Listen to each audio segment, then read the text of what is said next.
Pour trouver la mesure de la grande diagonale de ce losange, on devra utiliser la formule de l'aire du losange, la réécrire avec tous les nombres qu'on connaît et faire des calculs algébriques. Je propose ici de diviser par le coefficient, par le nombre qui vient multiplier le d. Je vous propose donc de diviser par 4,7 sur 2 de chaque côté. On obtient comme ça en un seul calcul que la grande diagonale est environ égale à 9,15 cm. Il nous reste maintenant 3 exemples. Le trapèze. On utilise la formule de l'aire du trapèze.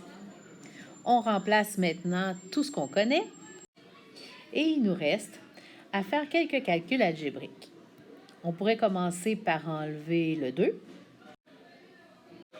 Ensuite, on pourrait diviser par 10 de chaque côté pour enlever notre fois 10. Finalement, on fait moins 11 pour obtenir que la grande base est de 14 décimètres. Exemple suivant. On nous demande le périmètre alors que l'information qu'on a au départ, c'est l'aire.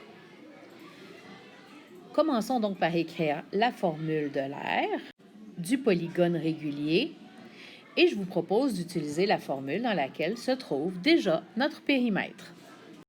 On réécrit la formule avec toutes les mesures qu'on a, et pour ce qui est des calculs algébriques, je vous propose de diviser par 4 demi de chaque côté pour obtenir que notre périmètre est de 36 cm.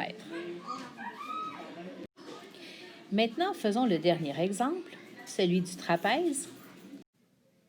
On a comme information que son périmètre est de 5,41 décimètres et je remarque que toutes les mesures ne sont pas en décimètres. On va donc commencer par changer les mesures. Tout d'abord, quand on passe de centimètre à décimètre, on divise par 10 et je vais diviser par 100 pour les millimètres. Et avec cette nouvelle information, on pourra calculer la mesure du côté manquant.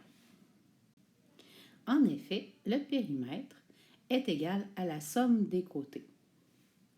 Donc, notre périmètre, qui est de 5,41, sera égal à 1,9 plus 1,12 plus 1,52, sans oublier la valeur qu'on ignore.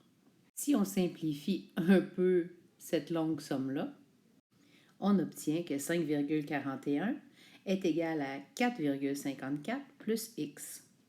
Quelques petits calculs algébriques nous permettent de trouver la valeur de x. On peut maintenant s'intéresser à la question qui nous demandait de trouver l'aire du trapèze. Encore une fois, en commençant par écrire la formule, en la réécrivant avec toutes les mesures que l'on connaît, on se retrouve avec toutes les informations nécessaires pour calculer l'aire.